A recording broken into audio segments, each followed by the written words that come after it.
നമസ്കാരം. എല്ലാവർക്കും സ്വാഗതം. ഇന്ത്യയിലെ വളരെ സവിശേഷമായ രണ്ട് നദികളെക്കുറിച്ചാണ് നമ്മൾ ഇന്ന് സംസാരിക്കാൻ പോകുന്നത്. സാധാരണ ഒഴുക്കിനെതിരെ നീന്തുന്ന അല്ലെങ്കിൽ ഭൂപ്രകൃതിയുടെ നിയമങ്ങളെയെല്ലാം വെല്ലുവിളിക്കുന്ന രണ്ട് നദികൾ. അപ്പോ ഇതാണ് നമ്മുടെ മുന്നിലുള്ള ഏറ്റവും വലിയ ചോദ്യം. ഇന്ത്യയിലെ മിക്കവാറും എല്ലാ നദികളും ഒരു ദിശയിലേക്ക് ഒഴുകുമ്പോൾ നർമ്മദയും താപ്തിയും മാത്രം എന്തിനാണ് നേരെ തിരിച്ചൊഴുകുന്നത്? ഈ ഒരു നിഗൂഢതയുടെ ചുരുളൊഴിക്കാനാണ് നമ്മളിന്ന് ശ്രമിക്കുന്നത്. നമുക്ക് വളരെ ബേസിക്കായ ഭൂമിശാസ്ത്രമൊന്ന് നോക്കാം. നമ്മുടെ ഇന്ത്യൻ ഉപദ്വീപീയ പീഠഭൂമിക്ക് കിഴക്കോട്ട് ഒരു ചെറിയ ചരിവുണ്ട്.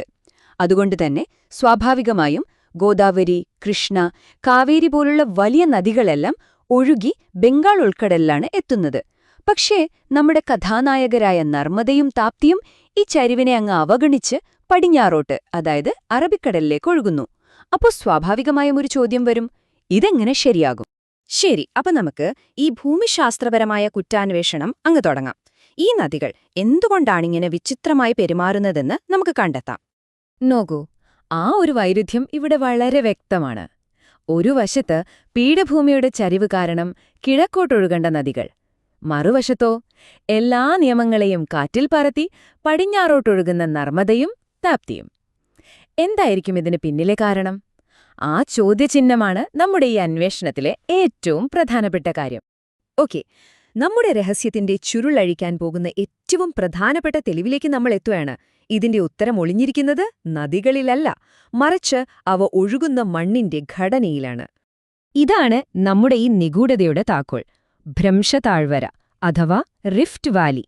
ഇത് വർഷങ്ങൾ കൊണ്ട് നദികൾ സ്വയം ഉണ്ടാക്കിയെടുത്ത ഒരു താഴ്വരയല്ല, മറിച്ച് ഭൂമിയുടെ ഘടനയിൽ തന്നെ സംഭവിച്ച ഭയങ്കരമായ ചില മാറ്റങ്ങൾ കാരണം രൂപപ്പെട്ട ഒന്നാണ്. ഈ ആശയം വളരെ ലളിതമായി മനസ്സിലാക്കാൻ നമുക്കൊരു ഉദാഹരണം നോക്കാം, അല്ലേ? നമ്മുടെ ഉപദ്വീപീയ പീഠഭൂമിയെ ഒരു വശത്തേക്ക്, അതായത് കിഴക്കോട്ട്, ചെറുതായി ചരിഞ്ഞുവെച്ച ഒരു വലിയ തടിത്തറയായിട്ടൊന്ന് സങ്കല്പിച്ചു നോക്കൂ. ഇപ്പൊ കാര്യം പിടികിട്ടിയോ? ആ തടിത്തറയ്ക്ക് കിഴക്കോട്ട് ചരിവുണ്ടെങ്കിൽ പോലും അതിൽ പടിഞ്ഞാറോട്ടു പോകുന്ന രണ്ട് ആഴത്തിലുള്ള വിള്ളലുകളുണ്ടെങ്കിൽ എന്ത് സംഭവിക്കും? ആ വിള്ളലിൽ വീഴുന്ന വെള്ളത്തിന് പിന്നെ മുകളിലെ ചരിവ് നോക്കാൻ പറ്റില്ലല്ലോ. അത് ആ വിള്ളലിലൂടെ, അതായത് പടിഞ്ഞാറോട്ട് മാത്രമേ ഒഴുകിപ്പോകൂ. ഇതുതന്നെയാണ് നർമ്മദയുടെയും താപ്തിയുടെയും കാര്യത്തിലും സംഭവിക്കുന്നത്. അപ്പോ ദശലക്ഷക്കണക്കിന് വർഷങ്ങൾക്ക് മുമ്പ് നടന്ന ആ ഒരു പ്രോസസ്സിന്റെ ഒരു സിമ്പിൾ രൂപമാണത്.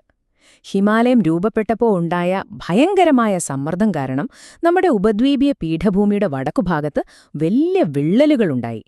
ഈ വിള്ളലുകൾക്കിടയിലുള്ള ഭാഗം താഴേക്ക് ഇടിഞ്ഞുപോയി. അങ്ങനെയാണ് ഭ്രംശതാഴ്വരകളുണ്ടായത്.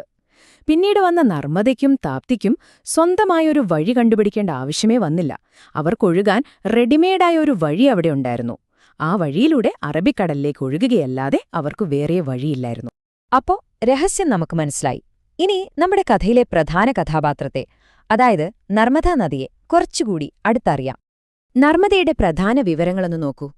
അമർകണ്ടക് പീഠഭൂമിയിൽ ഏകദേശം 1000-ലധികം മീറ്റർ ഉയരത്തിൽ നിന്നാണ് ഇതിന്റെ തുടക്കം.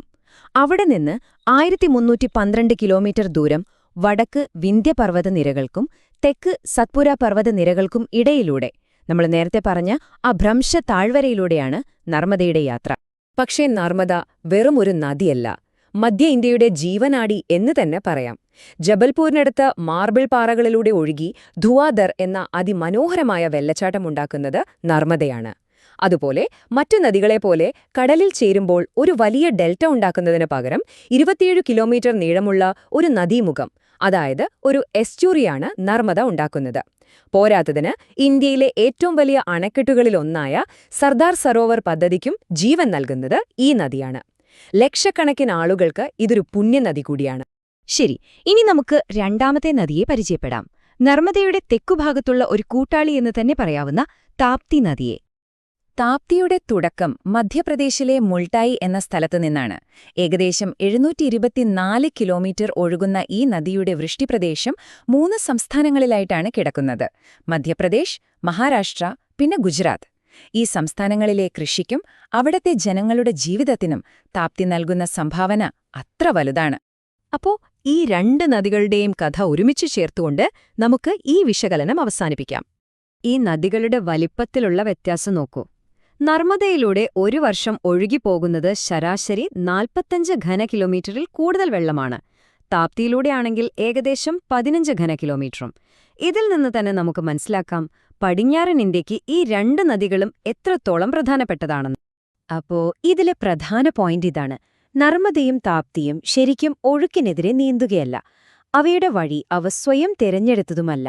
ദശലക്ഷക്കണക്കിന് വർഷങ്ങൾക്ക് മുൻപ് ഭൂമിയുടെ ഘടനയിലുണ്ടായ ആഴത്തിലുള്ള ഒരു മുറിവ്, ആ ഭ്രംശതാഴ്വര, ഇവരുടെ വഴി പണ്ടേ തീരുമാനിച്ചു വെച്ചതാണ്.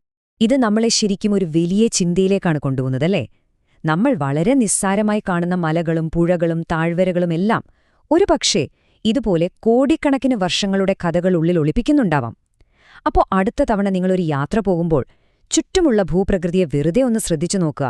ആർക്കറിയാം, ഒരുപക്ഷേ നിങ്ങൾക്കും ഇതുപോലൊരു അദൃശ്യമായ ചരിത്രം കണ്ടെത്താൻ കഴിഞ്ഞാലോ.